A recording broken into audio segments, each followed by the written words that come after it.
nongeye kubasuhuza abantu banjye nizeye ko mumeze neza aho muri hose hatandukanye haba mu Rwanda hanze y'u Rwanda muri Afurika yose aho buri munyarwanda wese aherereye uwumva ikinyarwanda cyangwa se uwumva ururimi mbasha kuvuga yaba umurundi ndetse abanyamurenge aho muri hose abanyekongo bumva ururimi rw'ikinyarwanda abaganda bumva ururimi rw'ikinyarwanda nongeye kubasuhuza aho muri hose aho muherereye hose haba muri Aziya Amerika ndetse no mu Burayi Imana y'amahoro ndetse n'imigisha ituruka ku Mana y'amahoro ibagereho kandi Imana ibakomeze mu byo mukora byose mubone imigisha ituruka mu mirimo y'amaboko yanyu.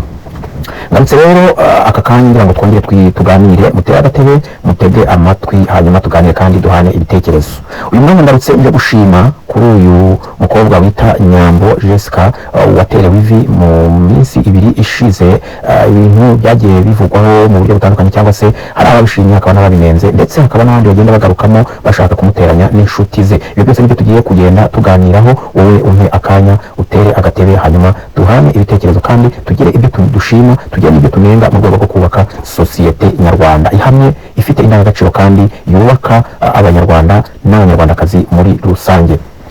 Reka tugaruke rero kuri Jessica Nyambo wamenyekanye cyane mu mafilime, benshi twamumenye muri filime yakinnye cyangwa se yakinanye n'uwitwa Kiramani. Twamumenye cyane ku mafilime yakinanye na Kiramani, abenshi niho twamumenyeye, abenshi niho twamuboneye, abenshi niho twabashije kumenya izina Nyambo.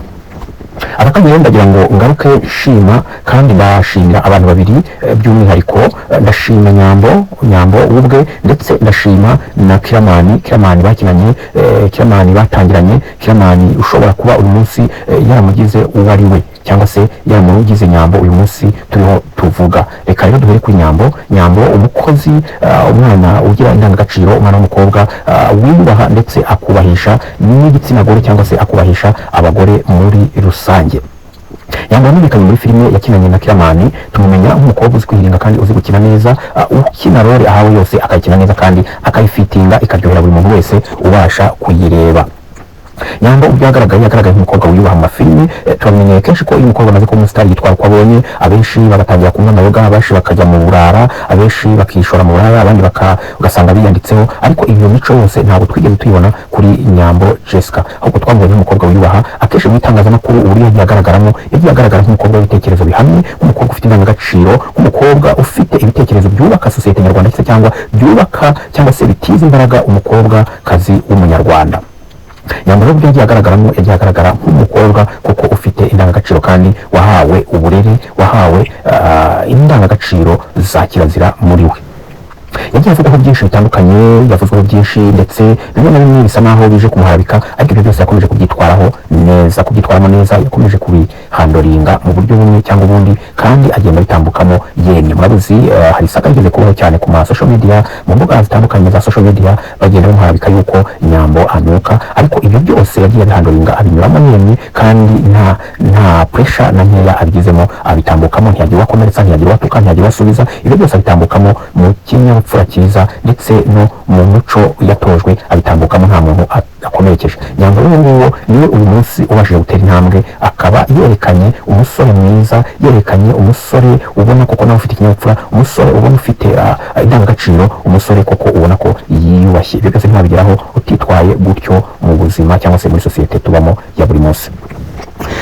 Mvuye kuri Nyambo uyu munsi turiho tuvuga cyangwa se uyu munsi turiho tureba, abantu benshi bariho bavugaho inkuru zitandukanye, ndagira ngo dushimire cyane guys, mu by'ukuri mujye mureka tujye dushima umuntu akiriho, tujye dushimira umuntu ibikorwa yakoze, tujye dushimira umuntu niba yakoze ikintu kizima tukimushimire, niba yakoze ikintu kibi kandi nabwo tukimugayire. Ariko uyu mwanya ndagaruka nshima cyane umuntu bita Kiramani, uyu munsi abo bakorana amafilime, uyu munsi abo bakina amafilime bakunze kwita Daddy. Ndashimira Kiramani cyane wabanye na Nyambo. Uyu munsi turavuga Nyambo, uyu munsi turavuga Nyambo cyangwa se uyu munsi turabona ibikorwa Nyambo agezeho, ariko hari abikomora, hari ahantu bivana. Kiramani yamubereye umugabo mwiza, reka tuvuga yamubereye umuntu mwiza, yamubereye umuntu umuremamo imbaraga. Mu munsi izina tubona cyangwa se izina turi kureba rya Nyambo, izina turi kuvuga rya Nyambo ryubatswe, uwabeshye cyangwa se uwavuga ko yababeshye yavuga ko n'ahandi hantu ryaturutse mu gukorana na Kiramani. Kiramani niwe wazamuye iri zina, Kiramani niwe wahaye imbaraga iri zina, Kiramani niwe wubatse iri zina uyu munsi tuvuga, iri zina rikomeye, iri zina ry'icyamamare mu Rwanda nk'uko uyu munsi tubibona. sinze kuvuga ko ariwe waryubatse ngo abantu muze kubyumva ukundi kuntu. Nyambo nawe yagizemo uruhare rukomeye cyane, nk'uko twahereyeho dushima. Yabaye umukozi w'imbaraga, yabaye umukozi ushyira umwete, kandi aba umuntu ugira indangagaciro, wubaha, ukunda umurimo. Ariko uko gukunda umurimo bigira imbaraga nanone, kandi bizamurwa biteza imbaraga na Kiramani we wakomeje gukorana nawe, kandi akamutiza imbaraga, akamuha kudacika intege, amurimo no kudacika intege, amwereka ko byose bishoboka. Ndetse nk'uko mwabibonye, hari filime Nyambo nawe yagezeho yubaka uruganda rwe, cyangwa se yubaka filime ziwe. Mubona ko Kiramani yakomeje kwitanga cyane mu buryo bwo kumushyigikira no kumufasha, nubwo bose baba bakorera inyungu, nubwo bose baba bagira ati, ariko buriya iyo umuntu yinjiye mu gikorwa cyawe akitanga mu buryo bumwe cyangwa ubundi, biba bigaragara kuruta uko wareba inyungu runaka arakuramo. Murabibonye rero yuko mu by'ukuri Kiramani yitanze muri filime ya Nyambo, akora ibikomeye, akora ibishoboka byose, ku buryo usanga muri filime ya Nyambo akinamo role ebyiri zitandukanye, kandi ari we, kandi ari Kiramani cyangwa se ari Niyori, agakina role ebyiri mu rwego rwo gushyigikira uyu mukobwa wacu. Kiramani rero Sariyoti kabisa, wakoze ibikomeye, wakoze ibintu bitangaje. Ni ukuri yewe ndagushima, nizera ntashidikanya ko ibintu wakoze uyu munsi ari byo bizamuye izina rya Nyambo, cyangwa se bihaye agaciro izina rya Nyambo. Wakoze ibikomeye rwose Sariyoti, rwose tugukura ingofero. Kiramani ukomeza aho ngaho, ntugacike intege z'abantu baguca intege, ntugacike intege z'abaguhemukira kandi warabagiriye neza, aho bavanye n'ababagejeje. Ntugacike intege ku byo ugenda ukora kandi ubona bibyaje umusaruro, bamwe na bamwe nubwo bageraho bakabyibagirwa. Ibyo ukora Imana izajya ibiguhera umugisha umunsi ku wundi.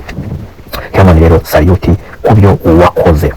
Ndagaruka rero sasa ndagaruka nenga kandi ngaya, kandi mu kugaya kwanjye ni mu rwego rwo kubaka no kuha agaciro no kurema imbaraga muri sosiyete nyarwanda. Sosiyete nyarwanda niyo yonyine ishobora kubaka iki gihugu cyacu, kikaba igihugu gifite urukundo, kikaba igihugu gituwe n'abantu bafite urukundo, n'abantu buzuye indangagaciro z'urukundo no kunezezwa n'intsinzi ya mugenzi wacu. Ndamenga ibinyamakuru muri minsi Nyambo yaterewe ivi cyangwa se yanditswe impeta, ibinyamakuru byagiye bigaragara bitumira abantu cyangwa se ibindi bihamagara abantu, bikababaza ngo ese ngo bikagenda bigira inshuti za Nyambo bigenda bihamagara cyangwa se bivugisha, bababwira yuko bababaza niba bababaza ngo kuki batagaragaye mu munsi mukuru wa Nyambo, cyangwa se mu guterwa ivi kwa Nyambo, cyangwa mu kwambikwa impeta kwa Nyambo, ngo kuki batahagaragaye. Guys, ndashaka kubabaza, ese Nyambo niwe wateraga ivi, cyangwa se Nyambo niwe wambikaga impeta, cyangwa Nyambo yambikwaga impeta? Uwambika impeta niwe utumira, ntabwo hatumira uwambikwa impeta, kuko uwambikwa impeta kenshi akorerwa surprise, akenshi ntabwo babizi. Nubwo wenda mbere ho gakeya baba bafite ibyo baganiriye n'inshuti ye, baba bafite ibyo bemeranijwe mu bijyanye n'urushako rwabo cyangwa mu kubana kwabo, mu bijyanye n'imibanire yabo bafite ibyo bemeranijweho. Ariko uwambikwa impeta byanga bikunda hari uburyo akorerwamo surprise, ku buryo ashobora kuba atabimenye neza ngo abe yatumira bagenzi be cyangwa se abe yatumira inshuti ze. Ndamenga ibyo binyamakuru bigenda bihamagara inshuti za Nyambo zimwe na zimwe, babereka ko batagaragaye mu munsi mukuru we cyangwa se mu kwambika impeta kwe, batigeze bahaboneka. Guys, ibyo ngibyo rwose, ibyo bintu mubireke, ibyo bintu mubikure mu nshuti ze, mwe kumuteranya n'inshuti ze, mwe kumuteranya n'abantu bakorana, mwe kumuteranya n'abantu ba hafi yiwe yenda batabonetse aho hantu. Kuki ibyo bintu mubikora? Yenda mu fiancé cyangwa se umushere we niwe watumiye, abasha gutumira yenda abo hafi yiwe azi cyangwa se bamenyanye. Mwabonye ko hagiye hagaragaramo bakeya, twabonyemo Babwiza, twabonyemo n'abandi nka umugore wa Rusine ubita Irene, abo nibo twagiye tuhabona. Ariko mu by'ukuri hari inshuti nyinshi za Nyambo tutahabonye, harimo yenda harimo n'abo kamera cyangwa se atigeze bashaka kuhagaragara, yenda bari bahari nubwo bamwe mutahabonye. Ariko mu by'ukuri ibyo bintu mubikure muri sosiyete, mubikure hagati mu nshuti za Nyambo, kuko murimo murateranya Nyambo n'inshuti ze. Kubaza runaka ukamuhamagara se kuki utagaragaye mu guterwa ivi kwa Nyambo, cyangwa se kuki utahabonetse, ibyo ngibyo ni ukubateranya, kuko Nyambo mu by'ukuri ntabwo bari gutumira kuko se wari ugiye gutera ivi, ahubwo Nyambo yari agiye kwambikwa impeta, si we wari ugiye kuyambika. Rero ibyo binyamakuru mu by'ukuri biriyumva, biri buze kureba iki kiganiro, biri buze kwiyumva, kandi namwe mukurikira iki kiganiro, mukurikira Energy Empire, ndabizi neza ko ibyo binyamakuru muraza kubibona, muraza muhita mubimenya. Ibyo binyamakuru mu by'ukuri bikwiye kunengwa, bikwiye kwikosora, ntabwo ukwiye guhamagara inshuti ya Nyambo umwe ku wundi mubabaza ngo kuki mutagaragaye mu kwambika impeta kwa Nyambo, cyangwa se mu guterwa ivi kwa Nyambo. Ntabwo ibyo rwose biri ngombwa, nta n'icyo numva byagafashije sosiyete. Ahubwo icyo dukwiye kwishimira igikorwa, cyangwa se dukwiye kwishimira intambwe mushiki wacu ateye, dukwiye kwishimira intambwe mushiki wacu urugendo atangiye. Dukwiye kumusabira imigisha, dukwiye kumusengera, dukwiye kumuba hafi kugira ngo n'ibindi arategura imbere bigende neza kandi bikoreke neza. Guys, nawe nguko rero nicyo nashakaga kubabwira uyu munsi, nicyo nashaka kuvugaho uyu munsi. Mureke twubake sosiyete nyarwanda yishimiye igikorwa cya mugenzi wacu uteye intambwe, tumwishimire, tumushyigikire, twishimiye kubona hari intambwe abanyarwanda cyangwa se umunyarwandakazi ateye, ibyo bitunezeze